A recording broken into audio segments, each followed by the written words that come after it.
Los juegos de Lilus. ¡Lilus Kikus! ¡Lilus Kikus! ¡Lilus Kikus, te estoy hablando! Pero Lilus Kikus, sentada en la banqueta de la calle, está demasiado absorta operando a una mosca para oír los gritos de su mamá. Lilus nunca juega en su cuarto, ese cuarto que el orden ha echado a perder. Mejor juega en la esquina de la calle, debajo de un árbol chiquito plantado en la orilla de la acera. De allí ve pasar a los coches y a las gentes que caminan muy apuradas con cara de que van a salvar al mundo. Lilus cree en las brujas y se cose en los calzones un ramito de hierbas finas, romerito y pastitos, un pelo de Napoleón de los que venden en la escuela por 10 centavos, y su diente, el primero que se le cayó. Todo esto lo mete en una bolsita que le queda sobre el ombligo. Las niñas se preguntarán después en la escuela cuál es la causa de esa protuberancia. En una cajita, Lilus guarda también la cinta negra de un muerto, 2 pedacitos grises y duros de uñas de pie de su papá, un trébol de 3 hojas y el polvo recogido a los pies de un Cristo en la iglesia de Nuestra Señora de la Piedad. Desde que fue al rancho de un tío suyo, Lilus encontró sus propios juguetes. Allá tenía un nido y se pasaba horas enteras mirándolo fijamente, observando los huevitos y las briznas de que estaba hecho. Seguía paso a paso, con gran interés, todas las ocupaciones del pajarito. Ahorita duerme, al rato se irá a buscar comida. Tenía también un 100 pies, guardado en un calcetín, y unas moscas enormes que operaba del apéndice. En el rancho había hormigas, unas hormigas muy gordas. Lilus les daba a beber jarabe para la tos y les enyesaba las piernas fracturadas. Un día buscó en la farmacia del pueblo una jeringa con aguja muy fina para ponerle una inyección de urgencia a Miss Lemon. Miss Lemon era un limón verde que sufría espantosos dolores abdominales y que Lilus inyectaba con café negro. Después lo envolvía en un pañuelo de su mamá y en la tarde atendía a otros pacientes, la señora Naranja, Eva la Manzana, la viuda Toronja y don Plátano. Amargado por las vicisitudes de esta vida, don Plátano sufría gota militar, y como era menos resistente que los demás enfermos, veía llegar muy pronto el fin de sus días. Lilus no tiene muñecas, quizás su físico pueda explicar esta rareza. Es flaca y da pasos grandes al caminar, porque sus piernas, largas y muy separadas la una de la otra, son saltonas, se engarrotan y luego se le atoran. Al caerse, Lilus causa la muerte invariable de su muñeca. Por eso nunca tiene muñecas, solo se acuerda de una güerita a la que le puso Güera Punch y que murió el día siguiente de su venida al mundo, cuando a Lilus se le atoraron las piernas.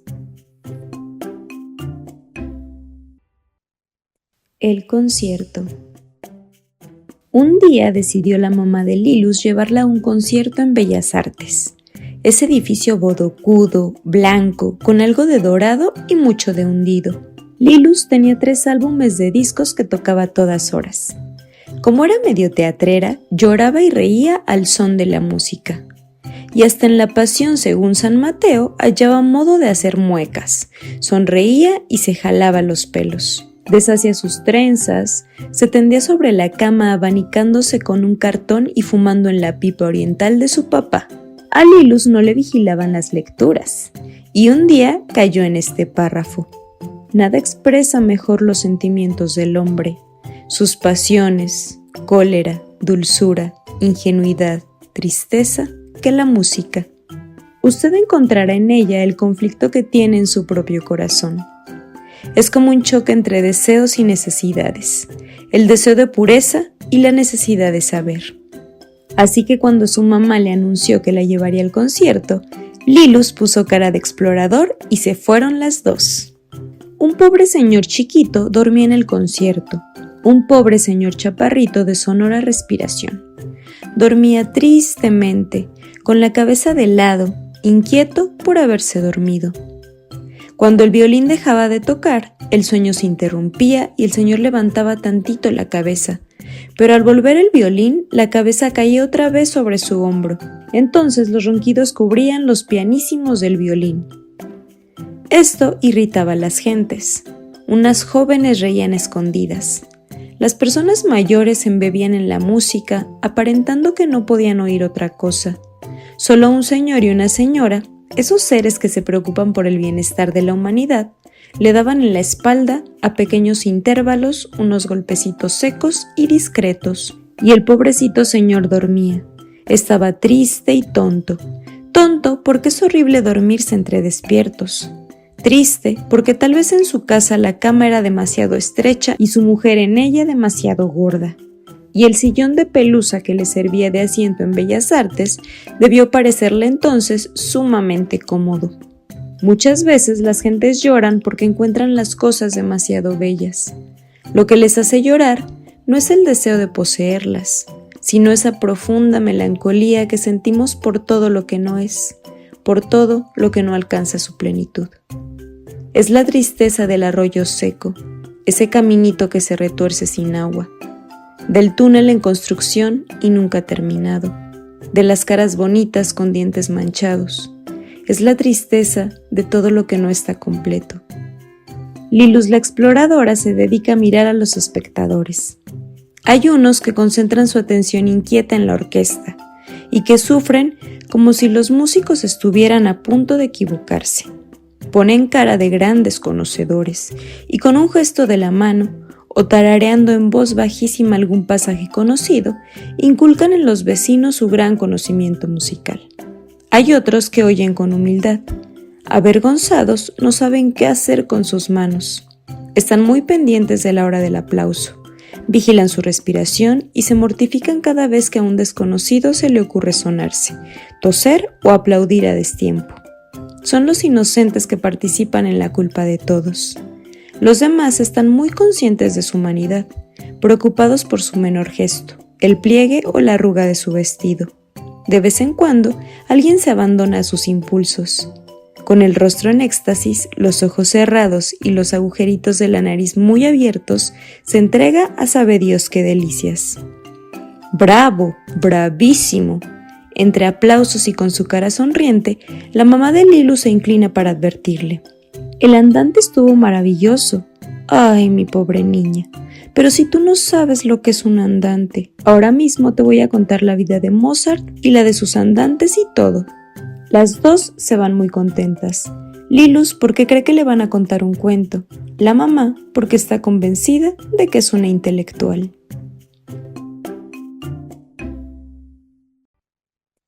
Lilus en Acapulco. Sol, sol, sol. No hay más que sol, arena y mar. El mar. En la noche se oye el ruido que hace. En la mañana se le ve centellear ante la playa.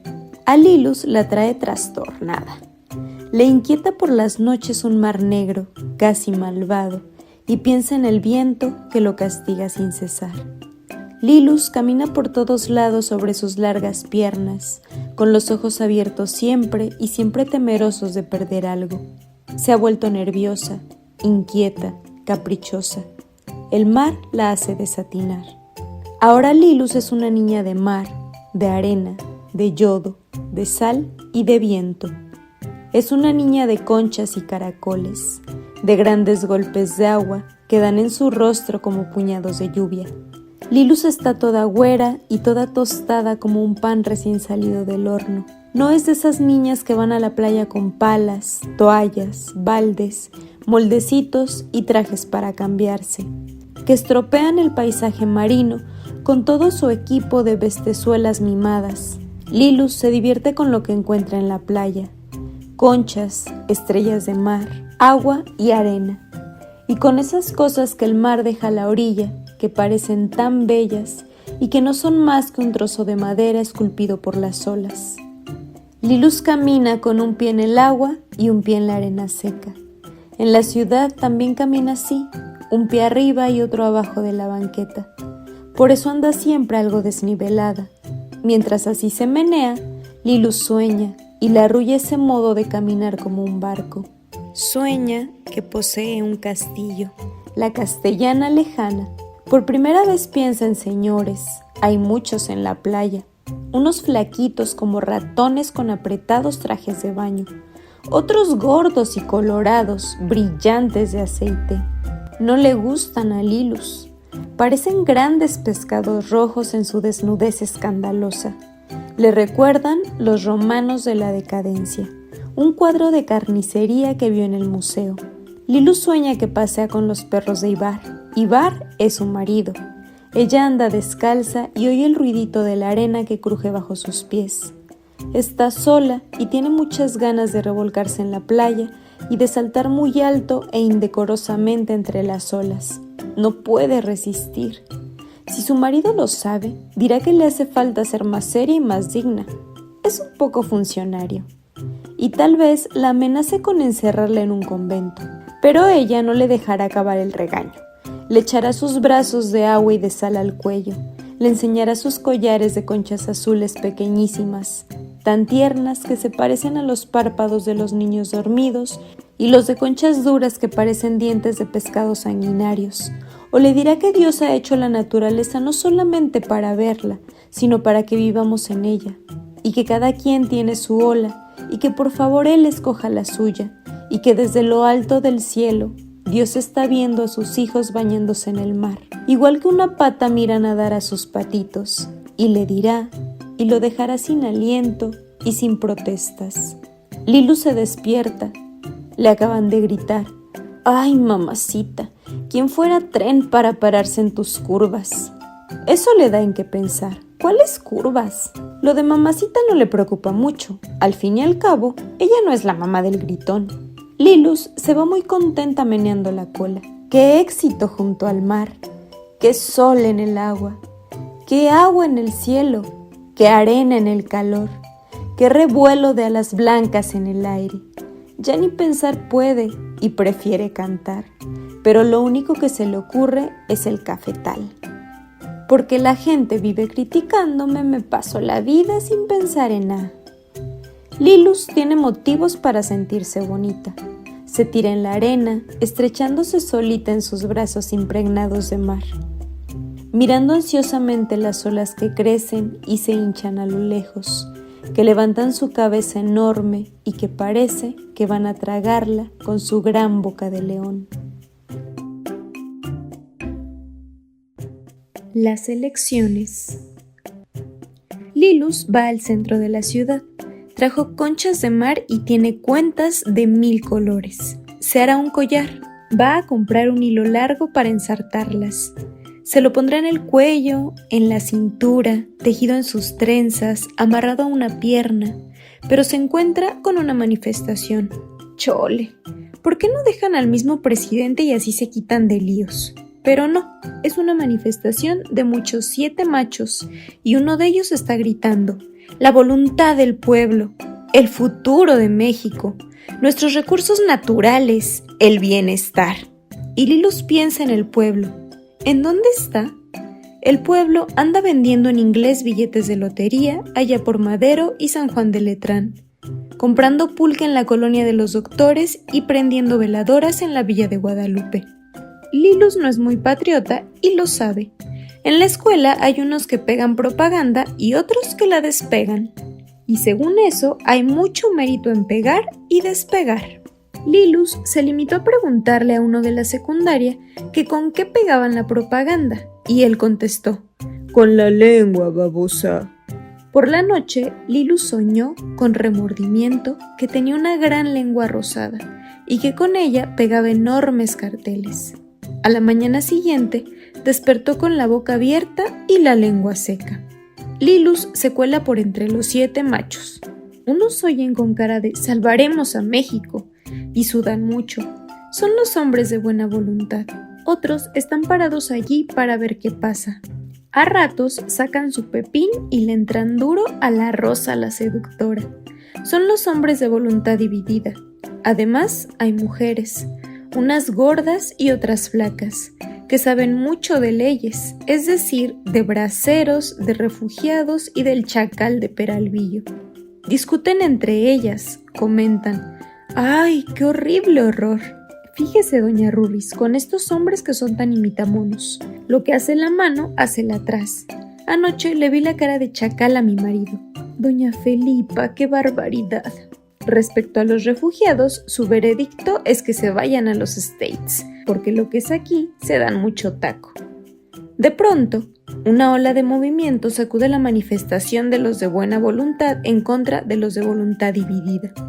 Todos comienzan a hablar más fuerte. Hay unos cuantos gritos y a Lilu se le ocurre gritar también: ¡Que viva don Cástulo Ratón! Y ¡pum, pas, pum!, que le aceleran un guamazo por detrás. Algunos de los 7 machos levantan del suelo una Lilus Kikus tiesa, pero patriota. Una hora después toman su declaración a Lilus, que algo mustia contesta con voz temblorosa. Pues al ver que los del colegio habían hecho tantas cosas, pensé que lo menos que podía yo hacer era pegar un gritito. Lilus se marcha a su casa y por el camino se le ocurre que si le hubieran pegado más fuerte, a lo mejor la mandan al hospital. Don Cástulo Ratón habría ido entonces a visitarla en un coche negro para ofrecerle la medalla Virtuti Lilus Kikus. Los periódicos publicarían su retrato con la noticia: Lilus Kikus seduce al pueblo. Y en la sección de sociales, la guapa Lilus Kikus, luciendo un precioso vestido, defendió horrores a su partido. Se ve que lo ama en cantidades industriales. Pero ni siquiera eso habría tenido importancia. Lilus está decepcionada. Siempre le pasan las cosas a medias. Nada que hacer. Lilus se despierta con el sol. Como no hay cortinas en su cuarto de 4 metros, el sol entra sin avisar y da grandes latigazos en la almohada. Lilus quisiera poseer uno de esos rayos, torcerlo y dejarlo resbalar entre sus dedos. Qué chistoso sería tener uñas de sol. En la noche podría leer a la luz de sus uñas, a la luz de las chispitas proyectadas por sus dedos. Cuando se lavara las manos, lo que no hace muy seguido, cuidaría de no mojar demasiado la punta de cada dedo. Al tocar el piano tendría una linternita para cada nota. Al peinarse, salpicaduras de sol brillarían entre sus pelos. A lo mejor la llevarían al circo como fenómeno para ponerla entre la mujer barbuda y la mujer gorda. Hoy no tiene nada que hacer. ¡Qué bueno! Cuando Lilus no tiene nada que hacer, no hace nada. Se sienta en el último peldaño de la escalera y allí se está mientras Aurelia hace la limpieza. Se abren muy grandes las ventanas y el sol entra y el polvo se suspende en cada rayo. Giran espirales de oro gris. Lilus sacude con sus manos las estrellitas de polvo, pero el sol las defiende y ellas vuelven a ocupar dócilmente su sitio en la espiral. Y allí siguen girando y calentándose en el rayo de luz. Lilus platica con Aurelia y le pregunta: ¿cómo te da besos tu novio? Besos chichos, niña, besos chichos. Lilus se queda pensando en cómo serán los besos chichos. Al papá de Lilus no le gusta ver que su hija se quede sin hacer nada. Vete a hacer ejercicio, corre, te vas a embrutecer si te quedas así mirando quién sabe qué. El papá de Lilus no puede comprenderla cuando ella se queda horas enteras mirando a un gatito jugar con su cola, a una gota de rocío resbalar sobre una hoja. Lilus sabe por qué las piedras quieren estar solas. Sabe cuándo va a llover, porque el cielo está sin horizontes, compasivo. Ha tomado entre sus manos pájaros calientitos y puesto plumas tibias en sus nidos. Es diáfana y alegre. Un día tuvo una luciérnaga y se pasó toda la noche con ella, preguntándole cómo encerraba la luz. Ha caminado descalza sobre la hierba fría y sobre el musgo, dando saltos, riendo y cantando de pura felicidad. El papá de Lilus nunca camina descalzo, tiene demasiadas citas. Construye su vida como una casa, llena de actos y decisiones. Hace un programa cada día y pretende sujetar a Lilus dentro de un orden riguroso. A Lilus le da angustia. El cielo. A Lilus le preocupa cómo entrar en el cielo. No es ninguna hereje.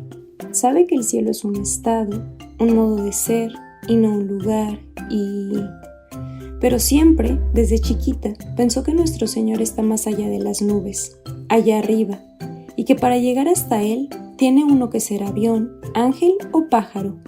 A medida que el pájaro Lilus iría subiendo por el cielo, Dios iba mirándolo. Y en cierto punto de su vuelo, la mirada de Dios era tan intensa que bastaba a convertirla en paloma de oro, más bella que un ángel. Desde el día de su primera comunión, Lilus pensó que nuestro Señor bajaba su alma en un elevadorcito instalado en su garganta. Nuestro Señor tomaba el elevador para bajar al alma de Lilus y quedarse allí como en un cuarto que le gustaba. Para que le gustara, ella tenía que prepararle una habitación bien amueblada. Los sacrificios de Lilus componían el ajuar. Un sacrificio grande era el sofá, otro la cama. Los sacrificios chicos eran solamente sillones, vasos de flores, adornos o mesitas. Una semana en que Lilus se dejó ir por completo, nuestro Señor bajó al cuarto de su alma y lo encontró todo vacío. Tuvo que sentarse en el suelo y que dormir en el suelo. Pero así como se queda uno impregnado de alguien, después de que ese alguien se va, así se quedaba Lilus, llena de nuestro Señor, que había bajado a su alma en un elevadorcito. La procesión. Niñas, todas en fila para la procesión. Sí, Miss, pero falta la borrega. ¿Dónde estará esa muchachita? Que me la vaya a buscar una hija de María. Mira, Marta, tu velo está todo chueco y se te está saliendo el fondo. Unas 200 niñas vestidas de blanco, con grandes velos de tul, se preparan para una procesión a la Virgen María. Se pellizcan las piernas, se ponen y quitan sus guantes blancos y agitan febrilmente una frágil azucena de papel crepé. A ver, niñas, vamos a ensayar. Repitan todas conmigo. Oh, madre, te ofrezco la azucena de mi corazón. Es tuya para toda la vida. Oh, madre, yo te ofrezco la azucena de mi corazón. Es tuya para toda la vida. Lilus, ¿qué es lo que estás diciendo en voz baja? Exijo que lo digas en este preciso momento frente a toda la escuela. Pues, nomás dije que a Marta le queda muy mal el blanco y que su azucena... Lilus, escribirás 80 veces. No tengo que faltar a la caridad criticando a mis compañeras. A ver tú, hija de María, ¿dónde está la borrega? Miss, no la hemos visto por ningún lado, pues no la podemos esperar más. Ha llegado el momento de encaminarnos hacia la imagen. No olviden su reverencia, por favor, lo más graciosa posible, antes de hincarse delante de la Santísima Virgen, y depositen cuidadosamente sus azucenas en las canastas para ello dispuestas. ¿Miss? ¿Qué hay, Marta? Yo sí sé dónde está la borrega. La vi hace unos 10 minutos, pero no la quería acusar. ¿Acusarla de qué? De que estaba metiendo su azucena en un tintero. ¿Cómo? ¿En un tintero? Sí, y en uno de tinta negra. ¡Qué niña! Dios mío. Tendré que hablar con la superiora. Pero no podemos perder más tiempo. Vamos, niñas, marchen. Todas a un mismo tiempo. 1, 2, 1, 2, 1, 2.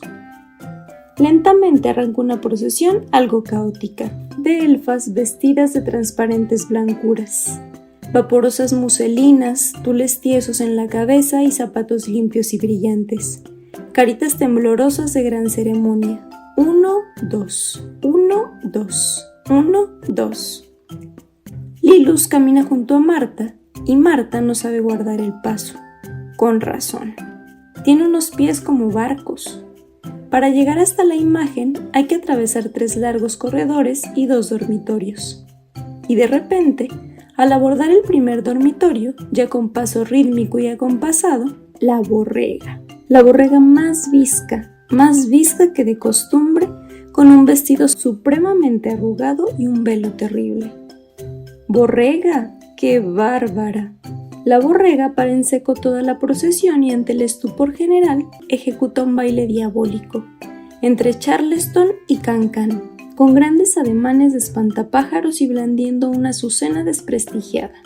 Y la imprevista danza macabra tiene en sus labios este acompañamiento musical en tonos agudos. ¿Qué más da? Yo no soy virgen. Zambumba, mamá la rumba. Mi azucena renegrida, zambumba, mamá que zumba. ¿Qué más da? Más tarde, frente a la imagen, las niñas tratan de hacerle olvidar a la Santísima Virgen este penoso incidente y declaman con su voz más dulce: «Oh madre, te ofrezco la azucena de mi corazón». La borrega. ¿Lilus? ¡Lilus!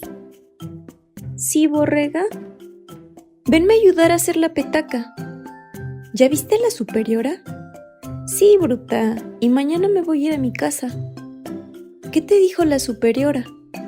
Puras insolencias, entre otras, que era yo la oveja negra de este blanquísimo rebaño. Hijos, te voy a extrañar, borrega. Pues claro, como ya no tendrás a quien preguntarle por qué tus faldas se abrochan de lado y no de frente, con 3 botoncitos grises como los muchachos. Ay, borrega, yo nunca te he preguntado eso, ni se me había ocurrido siquiera. Pues ya es tiempo de que se te ocurra. A ti y a la bola de estúpidas que aquí se instruyen, no les enseñan lo mejor. Borreguita bonita, de veras, instrúyeme, cuéntame el cuento. Óyeme, si no es cuento. Mira, Lilus, yo sé tantas cosas que ahora mismo te podré explicar cómo nacen los niños por el ombligo y todo lo demás, pero eres tan angoreta que no entenderías nada. Y además nunca me das nada a cambio de lo que te platico. ¿Unos chocolates de crema? De esos botijones. Anda, dime, borreguita santa. Chocolates no, se me desbaratan en el viaje. ¿Unos lápices de colores puntiagudos? No, tengo prisa. Pásame mis camisas para ponerlas en la petaca. Borrega, si no me dices me retuerzo de la desesperación. Palabra de honor. Pues retuércete todo lo que quieras. Mira, Lilus, quizá a cambio de los chocolates no me sea del todo imposible contarte mi primer amor, pero solo mi primer amor. Borrega del cielo, cuéntamelo. Y la borrega se lanza una gran disertación acerca de un primer amor que defrauda a Lilus por completo. Las personas mayores creen que no se puede sufrir de amor a los 13 años. Sí, se sufre, y esa pena está henchida de timidez y de tormentos. Atormenta el saberse incomprendido, el no arriesgarse y esperar. Atormenta oír a la hora de las presentaciones, en medio de los viejos amigos de la casa, estas palabras en labios de la mamá. Aquí está mi hija Laura Borrega. Era monísima el año pasado, pero ya está en la edad de la punzada. ¿Sabe usted? Cuando las niñas ni son niñas ni mujeres. Y yo, Laura Borrega, que estaba llena de nobles y sufridos pensamientos, me rebelé contra tal injusticia. Los amores tempranos son los que esperan en las esquinas para ver pasar y después irse a soñar. Son amores que no se tocan, pero que se evocan mucho. A los 13 años yo me enamoré. Estaba contenta al verlo de lejos, sin hablarle jamás. En las noches me dormía siempre pensando en él. No esperaba que me estrechara en sus brazos, ni nada. Mi falta de curiosidad era completa. Pero ahora estoy completamente desilusionada del amor, Lilus. Ahora solamente pienso en la maternidad y ya he dado los pasos conducentes. Expulsaron a la borrega. Se fue con su petaca escocesa y sus grandes anteojos negros eran como lágrimas postizas. Le sacó la lengua a la directora, le hizo 2 estupendas muecas a Lilus y le avisó que muy pronto le mandaría una botella de champaña. La enfermedad. Lilus siente frío entre las 2 sábanas húmedas. No sabe por qué está enferma. La enfermedad llegó sin aviso, traicionera, como una gran idea de soledad. La salud es un objeto perdido. Pero si lo tenía yo en la mano, pero si hace un ratito lo vi. Así era su enfermedad. Pero si ayer andaba yo corriendo por las escaleras. La enfermedad de Lilus no era ni catarro, ni gripa, ni dolor de estómago. Solía enfermarse por algo que le decían. Al enterarse de algo inesperado, se asustaba. No recurría a nadie, ni quería que la mimaran. En secreto acariciaba su enfermedad.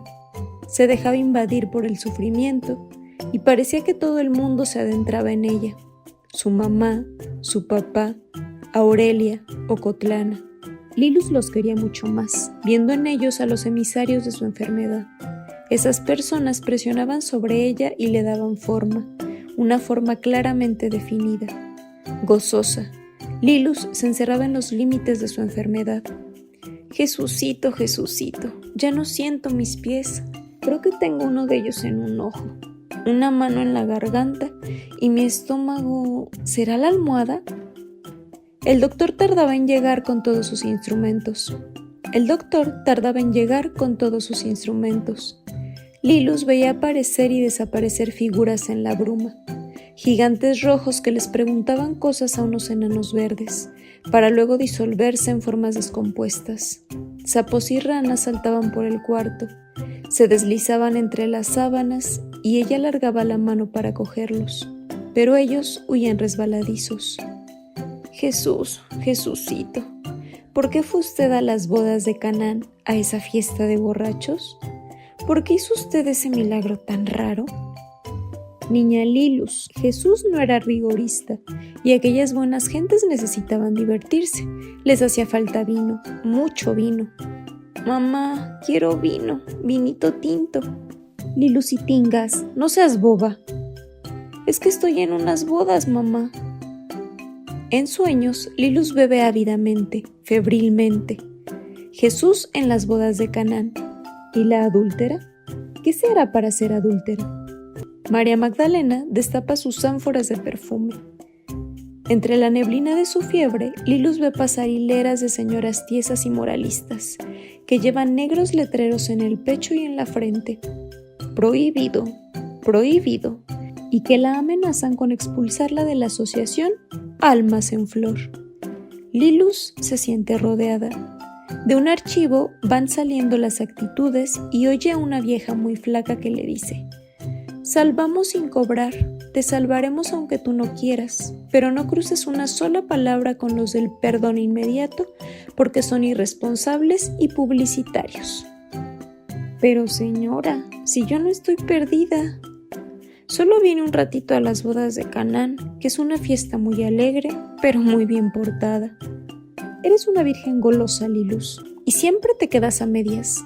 Ni siquiera tienes el valor de perderte de veras, para que tu salvación valga la pena. No cedes y te quedas en la orilla, viendo tranquilamente ahogarse a los demás. Tu mamá no se da cuenta y piensa que eres un rayito de sol, un ángel sin alas aparentes.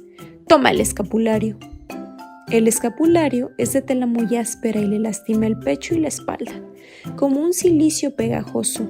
Y esa mujer de virtud garantizada que dice cosas tan extrañas, no la entiendo, vieja flaca y fea. Lilus se siente mareada. Ahora va en un barco y tiene miedo de caerse al agua. Es tu salvavidas, niña malvada. Así le dijo la vieja chupada cuando le puso el escapulario. El barco se bambolea. En la orilla de la cama se sienta un doctor con cara de diablo. Doctor, esta niña tiene muchísima calentura. No sé qué hacer. En efecto, señora, en efecto. ¿Cómo se llama su hija? Lilus Kikus. Lulis Picus. Qué bonito nombre. Yo me haré cargo de ella. Se va a aliviar enseguida. Con esta receta le bajará la calentura. Y el doctor le toma el pulso a Lilus con su mano peluda. Luego escribe en la receta una lista interminable de pecados mortales. Con ojos de niño que desconoce y todo quiere saber, la mamá de Lilus se queda viendo al doctor. Señora, no se preocupe usted, yo voy a cuidarla. Desde hoy en adelante seré el ángel de la guarda de su hija Pilus Liki. Lilus Kikus, doctor. Usted perdone, no tengo memoria para los nombres, pero voy a arreglarle las cuentas a Kilus Lukis. Y el diablo guarda sus instrumentos y se echa a reír. ¿Cómo me llamo? ¿Dónde estoy y quién soy? Las gentes miran a Lilus con aire de complicidad y cinismo. Ah, sí, soy Colis Liku, Kukis Piki, Fuchis Lokis y voy en el barco de la fiebre. Los pasajeros tienen ojos vidriosos, dulzones. Caminan como focas, lentas, húmedas y pesadas. Lilus trata de coger un objeto y desasiarse en su realidad, apretándolo con sus manos. Pero sus manos son dos pescados muertos que no la obedecen. Son las 12, y se forman 12 círculos concéntricos en el agua. Lilus corre a través de puertas y pasillos mientras alguien la persigue. Pierde su zapato en una escalera, pero huye cojeando. Santo Dios, Santo fuerte, Santo inmortal, ten misericordia de mí. De pronto la cubierta del barco se acaba y una Lilus Kikus de plomo se va al fondo del mar, pesada de secretos. Mamá, mamá, mamá, me estoy ahogando. Cállate, niña, por fin te estabas durmiendo. es que no te he contado muchas cosas, mamá. Mamá, mamita, mamota, soy muy culpable. Manda llamar al señor del 4. Él no fue a las bodas de Canaán y se va a enojar cuando sepa que yo sí fui. Él nunca va a las fiestas y ahí hay un vino muy rico. También le quería enseñar mi muñequito, aquel que me saqué en la rosca de Reyes. ¿Qué cosas estás diciendo? El señor del 4, mamá. Mándalo llamar. Cuando te alivies, Lilus, cuando te alivies. Mi perrita, mira, ya te bajó la fiebre. Te voy a abrir la ventana. La tapia. Niña, bájate de la tapia. No, te estoy diciendo que te bajes. Que no. Las niñas bonitas no se suben. Éjele. Te voy a acusar con tu mamá. Al cabo ni me hace nada. Ocotlana echa a correr por el jardín. Ándale, vieja gacha, chismosa, cochina. ¿La lagartija? ¿A dónde se fue la lagartija? Esa tonta de Ocotlana la espantó. ¡Ocotlana! Cada vez que habla, en la esquina de la boca le sale un hilito de saliva. Se atora las medias con una especie de nudo que se hace justamente detrás de las rodillas. Cuando se sube a los camiones, entre la falda y la media resalta su carne blanca y blanda. ¡Lagartija! ¡Almita! ¿Dónde estás? ¡Lagartija rosa! Te traje un pañuelo. Lilus se sube muy seguido a la tapia. Se sube porque desde allí puede asomarse al cuarto de un extraño señor que vive en los departamentos de al lado. El señor está sentado interminablemente ante una mesa de trabajo y hojea grandes cantidades de libros envejecidos. El primer día, Lilus se quedó observándolo durante 1 hora.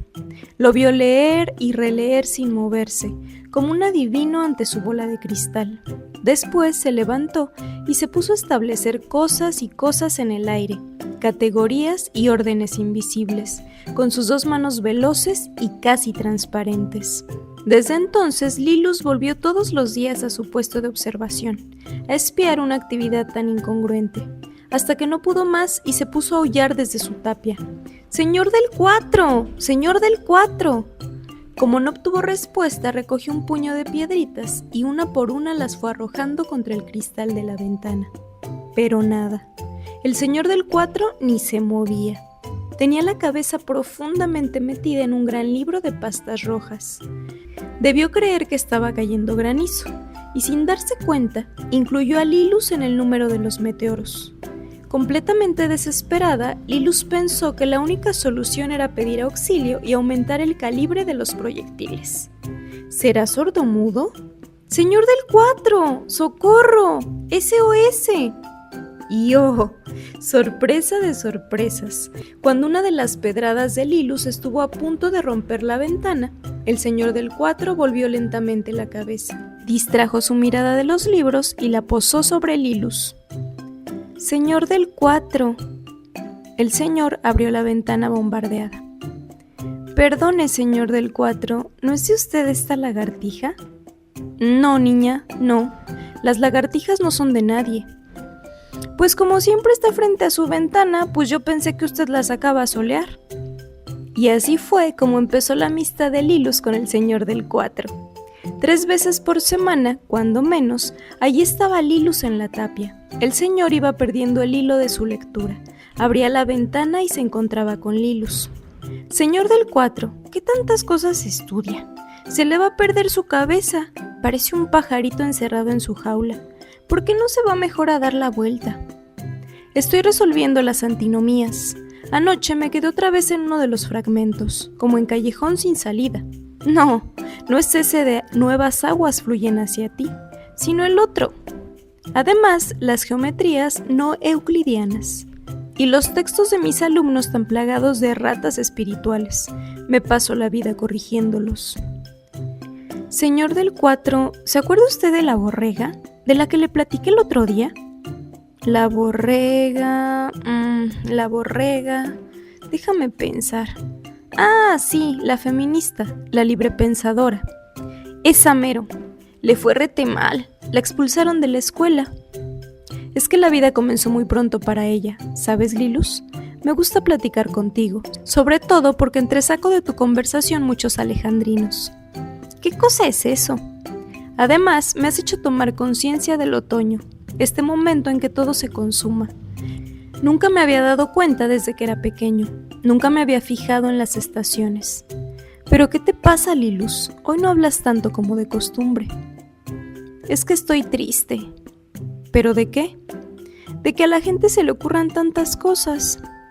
¿Qué cosas? Pues esas cosas que se le ocurren a usted, como el teorema de Pitágoras, las antinomias que me dijo y las geometrías no euclidianas. Euclidianas no, euclidianas, Lilus. Señor del 4, ¿por qué no se va usted al campo? Al campo, señor del 4, allí nomás arribita de las lomas. A medida que se camina por un ladito que yo sé, los árboles son cada vez más verdes y cada vez más sombríos, casi negros de tan juntos uno con otro. Allí hay una fuente que solo los pájaros conocen, y hierbas locas y pasto descuidado.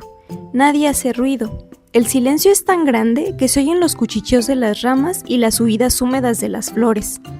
Allí puede usted hacer geometría moral sobre la arena. Niña, ten piedad de mi rigor. ¿No te das cuenta? Las cosas han presionado sobre mí, me han devastado y pulido. Soy un experto en renuncias y un entendido en desdichas. ¿Ah? Pero a veces tú tienes razón. Debería pedirle perdón a tantas cosas que están detrás de mi ventana. Al árbol y a la planta. Y si tú quieres, a los pájaros y a las nubes. Sí.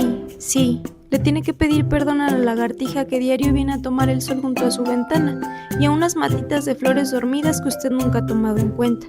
Y sobre todo a los árboles. Es tan bonito estar debajo de un árbol viendo su copa verde y emborucada con grandes lagos de cielo y nubes enredadas. Está usted tan flaco. Me gustaría saber lo que come. Y tiene los ojos tan hundidos. Mi mamá hizo ahora merengues. ¿Quiere que le traiga uno? ¿Me salto la tapia? ¿O voy mejor por la escalera? Lilus, ¿dónde estás? ¿Otra vez subida en la tapia? Hijos, mi mamá. Niña, bájate inmediatamente, tienes que ir a hacer tu tarea.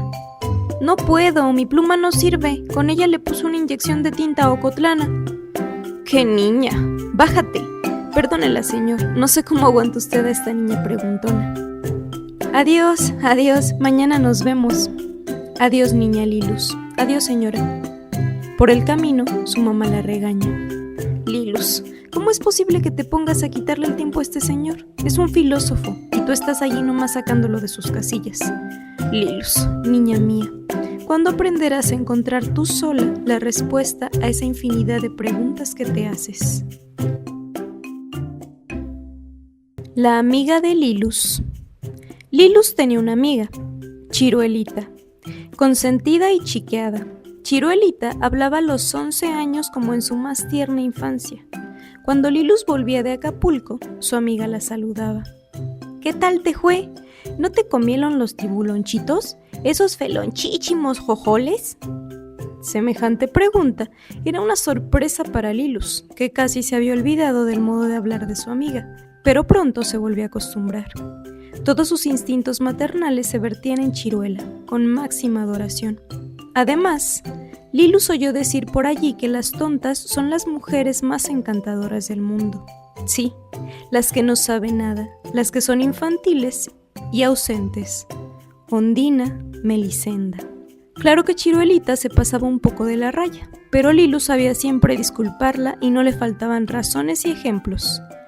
Get, tan inteligente, tuvo como esposa a una niña fresca e ingenua, que nada sabía pero que siempre estaba contenta.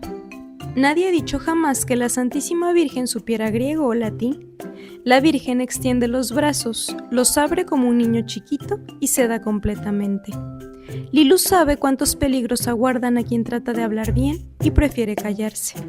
Es mejor sentir que saber. Que lo bello y lo grande vengan a nosotros de incógnito, sin las credenciales que sabemos de memoria. Las mujeres que escuchan y reciben son como los arroyos crecidos con el agua de las lluvias, que se entregan en una gran corriente de felicidad. Esto puede parecer una apología de las burras, Pero ahora que hay tantas mujeres intelectuales que enseñan, dirigen y gobiernan, es de lo más sano y refrescante encontrarse de pronto con una chiruelita que habla de flores, de sustos, de perfumes y de tartaletitas de fresa. Chiruelita se casó a los 17 años con un artista lánguido y maniático. Era pintor, y en los primeros años se sintió feliz con todas las inconsecuencias y todos los inconvenientes de una mujer sencilla y sonriente que le servía té salado y le contaba todos los días el cuento del marido chiquito que se perdió en la cama. Cuento que siempre acababa en un llanto cada vez más difícil de consolar. Pero un día que Chiruela se acercó a su marido con una corona de flores en la cabeza, con prendedores de mariposas y cerezas en las orejas, para decirle con su voz más melodiosa: «Mi chivito, yo soy la primavera de Botticelli. Hoy no hice comilita para ti». Con gesto lánguido, el artista de las manías le retorció el pescuezo. El convento. Lilus, te vas a ir en un tren. Es bonito un tren, ¿verdad, Lilus? Tu padre y yo pensamos en tu futuro. Dentro de una semana estarás en el convento. Un convento de monjas.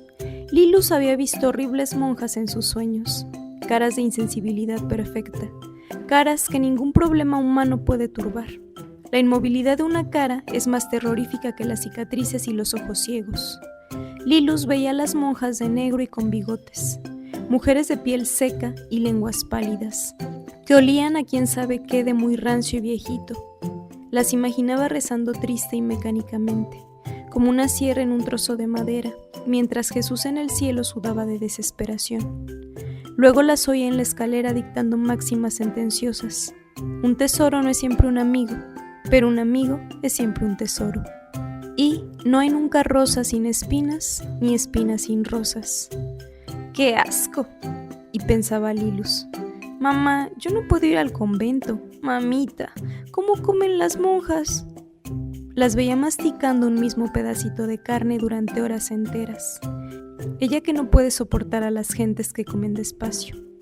En cambio, le gustan mucho los rusos que se tragan enteros los canapés de caviar. Pensaba que las monjas no la dejarían ir al campo, que ya no podría sentir el pasto frío bajo los pies, ni jugar con el agua verde y blanca y azul, ni aplastar zarzamoras en sus manos para luego ir diciendo que se había cortado. Ya no podría hacerse grandes heridas y cobrar por enseñarlas, porque Lilus tenía la costumbre de caerse, y después del inevitable vendaje iba con sus amigos. «Si supieras qué feo me caí». «Enséñame, Lilus, no seas mala». «Enseño, pero cobro».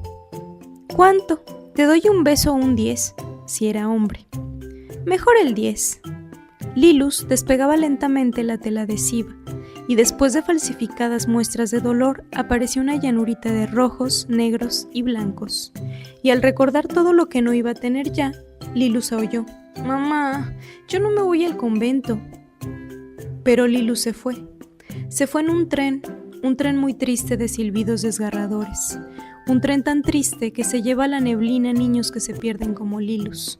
Tren de meseros negros con sonrisa llena de dientes, que comen sabe Dios qué cosas. Tren de señoras pálidas que juegan canasta y que piensan en el té de caridad que darán a su llegada. Tren de recién casados, muy bañaditos y avergonzados, que recuerdan el cuento de los inditos. ¿Nos dormimos o qué? Tren de tristes y de felices, tren lleno de sonidos extraños. Tren de Lilus, la niña atormentada que se va al convento. Campos de trigo, campos verdes y árboles en flor. Severa mansión rodeada de cosas que se ríen. Casa con aspecto de viudita alegre, como esas mujeres que a veces se perciben en las calles, tiesas y enlutadas, pero con mejillas como manzanas y verdes ojos que danzan, así son las monjitas. Dentro del negro tenebroso se adivinan interiores mucho menos horribles.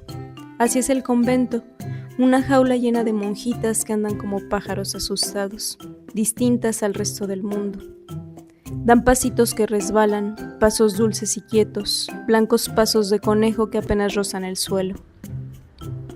Además, las monjas hacen siempre trabajos pequeñísimos y conceden a las menores cosas una gran importancia, como si de ellas dependiera el orden del mundo. El mantel del altar no está bien extendido. Dios mío, qué crispación interior.